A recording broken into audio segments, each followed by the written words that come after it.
এর আগে এমপি ছিল, সে একজন ঠাকুর বংশের ছেলে। আমরা গর্বিত ছিলাম যে ভোটে জয়যুক্ত হয়ে হয়তো মানুষের কাজ করবে, কিন্তু মানুষের কাজ করা তো দূরের কথা, সে মতো সমাজের যে ক্ষতি করেছে তার জবাবটা আপনাদের কাছে আজকে আমি চাইব। 2015-তে এখান থেকে আপনারা আশীর্বাদ করে আমাকে পাঠিয়েছিলেন পার্লামেন্টে, এবং 2014-তে তার আগে আমার স্বামী কপিল কৃষ্ণ ঠাকুর তাকেও জয়যুক্ত করে পাঠিয়েছিলেন। 2014 সে পার্লামেন্টে শপথ গ্রহণ করেছিল জয় হরিচাঁদ জয় গুরুচাঁদের নামে, আমার আপনার যারা এখানে মতো সমাজের মানুষ তাদের আরাধ্য দেবতার নামে। তখন কিন্তু বাধা দেওয়া হয়নি। 15-তে আবার আমিও সেখানে আমার ঠাকুরের নামে ধ্বনিত করেছিলাম, বাধা দেওয়া হয়নি। সেখানে দাঁড়িয়ে আমি যখন আবার 10 তারিখে, এই মাসেরই 10 তারিখে রাজ্যসভায় মাননীয় মুখ্যমন্ত্রী মমতা বন্দ্যোপাধ্যায় যে সমগ্র মতো সমাজকে, পৃথিবীর যেখানে যেখানে মতো সমাজ আছে তাদের আজকে সম্মান দিয়েছে, ভারতবর্ষের বুকে নয় কোথাও আজ পর্যন্ত রাজ্যসভার কোন সাংসদ মতো সমাজ থেকে ওখানে কেউ যায়নি। সেই জায়গাটা আপনাদের সেই সম্মান দিয়েছে মাননীয় মুখ্যমন্ত্রী মমতা বন্দ্যোপাধ্যায়, একজন মমতা ঠাকুরকে সেখানে পাঠায়নি। আপনারা আছেন বলেই তাই আমাদের সম্মান দেয় মতো সমাজকে। এবং আজকে এ বলছিল যে আগে আমি মতো মহাসংঘের সংঘাধিপতি, তারপরে আমার সাংসদ, এটা বাস্তব সত্য কথা। আপনারা আছেন বলে তাই আমাদের টিকিট দিচ্ছে মতো সমাজ আছে, যদি না থাকতো তাহলে হয়তো আমাদের এই জায়গা তৈরি হতো না।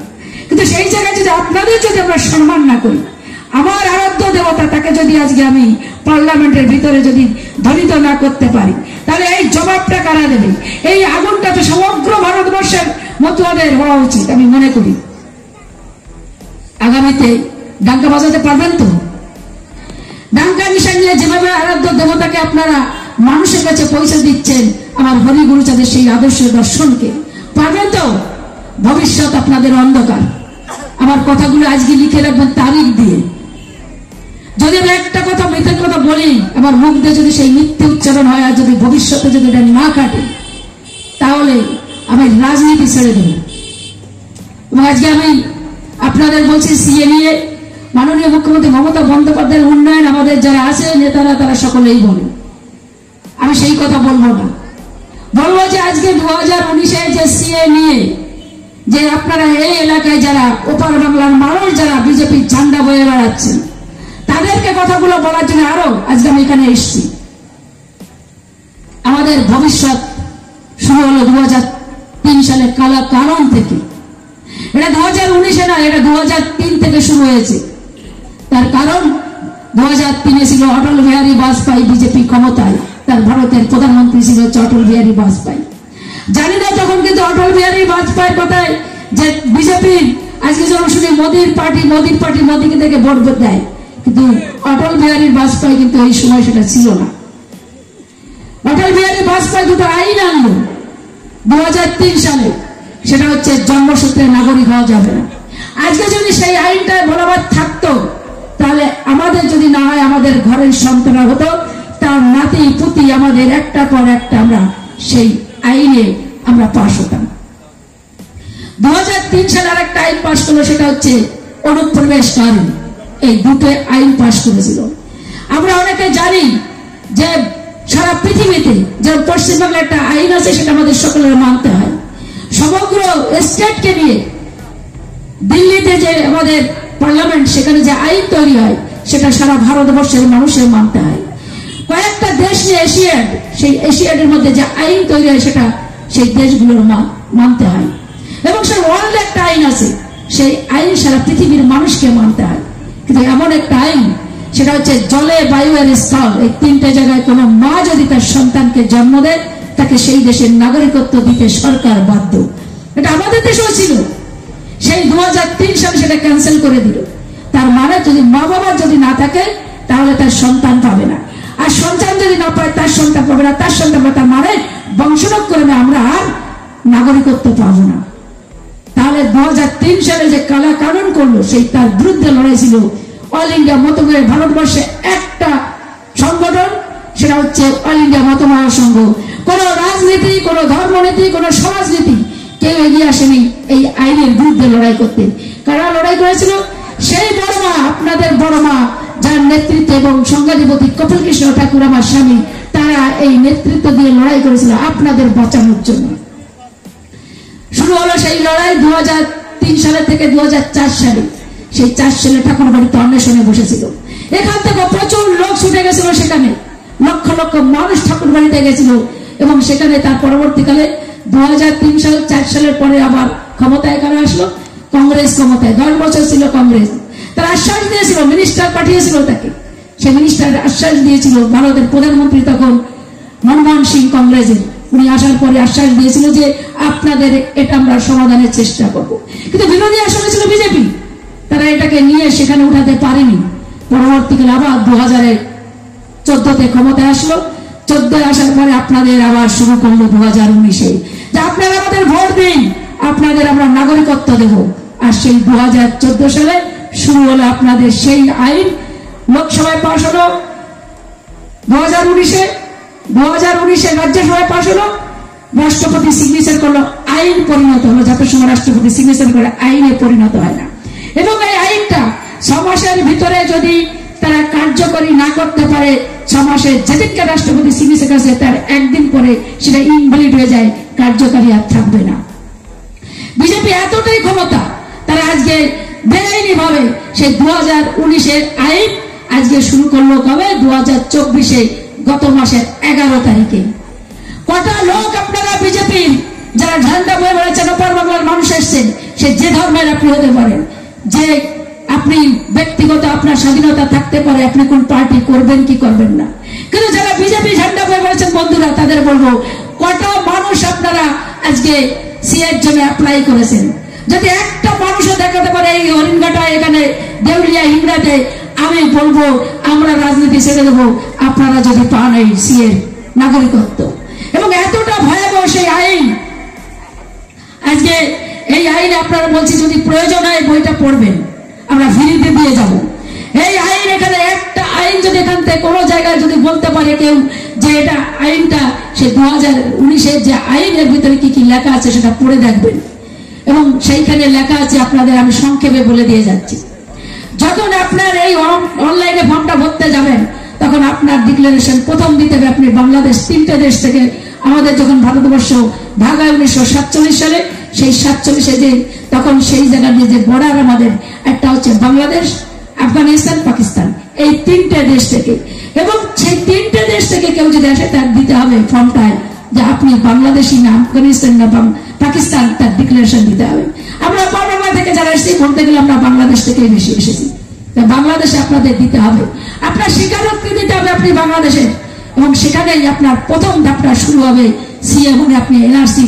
এটাই হচ্ছে আপনার জীবনের প্রথম কোপ পড়লো যে আপনি আপনার নিজে স্বীকার করছেন যে আপনি নাগরিক কোন দেশে, বাংলাদেশের ছিলেন এই দেশে। আপনি চাইছেন যে আমি নাগরিক নই, এখন আমি ভারতবর্ষের নাগরিক নই, আমাকে দেওয়া হোক, এটা আপনার ওখানে লিখতে হবে এবং প্রমাণ দিতে হবে। মুখে মুখে লিখলে হবে না, তাতে প্রমাণ দিতে হবে আপনার মাইগ্রেশন, পাসপোর্ট আর ভিসা, এই 3টের ভিতরে একটা জিনিস আপনার ওখানে জমা করতে হবে। আর তারপরে যদি আপনি করতে পারেন তখন আপনার আরো 9টা জিনিস দিতে হবে। আপনার ঠাকুর মা, ঠাকুর দাদা, মা বাবার জন্ম সার্টিফিকেট, যে ওই ফর্মটা ভরবে তার জন্ম সার্টিফিকেট দিতে হবে। আরে জন্ম সার্টিফিকেট তৈরি করেন, জন্ম সার্টিফিকেট তৈরি হয়েছে 80 পরে, 1980 সালের পরে জন্ম সার্টিফিকেট আমাদের ঘরের সাথে আমারও নেই। এখানে যারা আছে আমি বলি 40 থেকে 45 বছরের আগের কেউ যদি এখানে জন্ম সার্টিফিকেট দেখাতে পারবে তাহলে সে ওখানে দিতে পারবে। আমি এখানে বলি যে কেউ একটা মানুষ এখানে যায় তার কেক দেওয়ার মতন নেই। যে এখানে ভোটে দাঁড়িয়েছে শান্তনু ঠাকুর তারও নাই। যে এখানে এমএলএ আপনাদের এই এলাকার অসীম সরকার তারও নাই। যে আমাদের দাঁড়িয়েছে আমাদের বিশ্বজিৎ তারও নাই।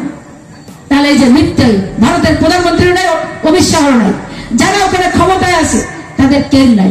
তাহলে আজকে কেন, কি কারণে আমাদের উপরে এটা চাপিয়ে দিচ্ছে যে আপনার ঠাকুর মা, ঠাকুর দাদা, বাবা মার জন্ম সার্টিফিকেট দিতে হবে? তার মানে আপনি পাবেন না বলে তাই আজকে আপনার এই ডকুমেন্টস এর কথা বলা হয়েছে। তার মানে আপনি নিতে পারবেন না, এই সিএতে লেখা আছে আপনি পারবেন না। এবং এখানে লেখা আছে আপনি যে বাংলাদেশে যে ঘরটায় আপনি বসবাস করতেন তার ডকুমেন্টস আপনার দিতে হবে। যদিও এই জায়গায় ইলেকট্রিকের বিল থাকে সেখানে বিলটা আপনার দিতে হবে বাংলাদেশে। যেখানে ঘর যদি না থাকে, আপনি যদি কোনো ভাড়া বাড়িতে থাকেন সেই ভাড়া বাড়ির ডকুমেন্টস আপনার দিতে হবে। নিয়ে এসছেন তো বাংলাদেশ থেকে এই কাগজপত্র যখন এসছিলেন আপনারা সঙ্গে করে বিজেপির বন্ধুরা নিয়ে এসছিলেন। এবং শান্তনু ঠাকুর বারবার করে বলছে, আমি সেটা বলছি যে শান্তনু ঠাকুর বলছে টিএমসির কাউরে যারা তৃণমূল কংগ্রেস করে তাদের দেওয়া যাবে না, আর আমাদের দিতে হবে না, তুমি আগে বিজেপির গুলোরে দাও। তোমার আমরা চ্যালেঞ্জ করে বলছি, শান্তনু ঠাকুরের চ্যালেঞ্জ করে বলছি, তুমি আগে যারা বিজেপি করে তাকে করো, আর তার থেকে আগে আছে তুমি করো। তুমি ভোটে দাঁড়িয়েছো, তুমি নাগরিক নয়, তুমিও বাংলাদেশ, তোমার পূর্বপুরুষরা বাংলাদেশ থেকে এসছে, তোমার ঠাকুরমা ঠাকুর দাদা, তোমার মা বাবা, তার মা বাবার আবার যারা মানে ঠাকুর দাদু দিদিমা আছে তারা বাংলাদেশ থেকে এসছে। তাহলে তোমার একটা নাগরিকত্ব নিতে হবে। তুমি ভোটের কোন অধিকারে ভোট চাইতে আসছেন? যখন ভোট চাইতে আসবে বলবেন কোন অধিকারে আপনি ভোট চাইতে আসছেন। আপনারা তো সিএতে আপনি এখন অ্যাপ্লাই করেন নাই, আপনি তো নাগরিক হনই নাই, তাহলে কোন অধিকারে আপনি ভোট চাইতে আসছেন? আপনি আগে নাগরিক হন, তারপর আমাদের কাছে আসছেন ভোট চাইতে। এবং সেখানে আপনি যে স্কুলে পড়াশোনা করতেন তার ডকুমেন্টস দিতে হবে। আপনি যেখানে কলেজে যদি পড়েন আপনার শিক্ষাগত যোগ্যতাকে তার ডকুমেন্টস দিতে হবে। আপনি যদি ওই দেশে চাকরি করতেন বাংলাদেশে তার সার্টিফিকেট আপনার দিতে হবে। এরকম করে করে আপনার 9টা জিনিস ডকুমেন্ট দিতে হবে। তারপরে তারা নিয়ে দেখবে আপনি আদৌ পাবেন কি পাবেন না। এবং আসামের থেকে যদি এখনো আমরা তার ইটা না নেই, যে 19 লক্ষ লোকের ভিতরে 14 লক্ষ তারা ভেবেছিল যে সব একেবারে হিউজ পরিমাণে মুসলমান ওখানে, তার জন্য আজকে সিএ চালু করেছিল। ওখানে বলছিল আমাদের ভোট দিন, আমরা নাগরিকত্ব দেব। বাঙালিরা সেটা ভুলে সেখানে ভোট দিল এবং ভোট নেওয়ার পরে শুরু হলো তাণ্ডব। সেখানে 19 লক্ষ লোকের ভিতরে 14 লক্ষ লোক হচ্ছে হিন্দু। আজও পর্যন্ত একটা লোক তার নাগরিকত্ব পায়নি। কেন পায়নি? আগে আসামকে দিয়ে আসুক, তারপরে আমাকে পশ্চিমবাংলায় আসবে। তাই এই জায়গাগুলো এখনো যদি আমরা ভুল পথে পরিচালনা হই, নিজের কবর আমরা নিজে খুঁড়ছি, নিজের কবর। যারা উপর বাংলার মানুষ তাদের নিজের কবর নিজে খুঁড়ছে। এই ভারতবর্ষে আপনারা একটাও নাগরিক থাকতে পারবেন না। 40 কোটি লোকের আধার কার্ড কেটে গেছে। এই কয়েকদিন আগে পশ্চিমবাংলায় প্রচুর লোকের বাড়িতে এসছে।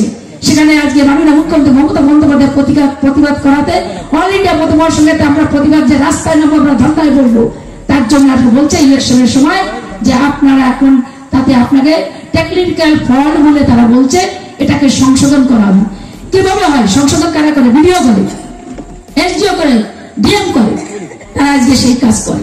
কিন্তু সেখানে দাঁড়িয়ে তারা বলছে টেকনিক্যাল ফল্ট। এটা কিসের পরে সংশোধন হবে? মানুষকে আর কত ভাওতা দেবেন? এবং আজকে অসীম সরকার যেটা একটু আগে যে মোবাইলে আপনাদের শোনালো, তারা বলছে যে এটা কেউ চালু করছে ইলেকশনের পরে এটা সংশোধন করে, তার মানে ভোটটা আমাদের দেওয়া। ভোট দেওয়ার পরে আবার আমরা মসনদে বসার পরে 5 বছর আবার আপনাদের ঝুলিয়ে দেবো। আপনাদের বলছি বিজেপি যদি ক্ষমতায় এইবার ভারতবর্ষে আসে, ভারতবর্ষের মসনদে যদি তারা আসে, মনে রাখবেন আপনার জীবনের সব থেকে কাল আপনারা ডেকে নিয়ে আসবেন। তার কারণ হচ্ছে সেখানে না আপনার এক দেশ, এক ভোট, এক নীতি, এক হচ্ছে আপনার ধর্ম থাকবে। সেখানে কোন ধর্ম আপনার রক্ষা করতে দেবে না। তার প্রথম ধাপ আজকে দেখিয়ে দিল, আমার হরিগুরু তাদের নামে আমি শপথ গ্রহণ করতে পারলাম না। সেখানে দাঁড়িয়ে তারা বলছে কি খাবে না খাবে, কি করবে, এটা তারা নির্ধারণ করবে। মনে রাখুন ভোটটা দেবেন তাদের এই দেশকে গড়ার জন্য, দেশের শান্তি শৃঙ্খলার জন্য, এই দেশে টিকে থাকার স্বার্থে ভোটটা দেবেন।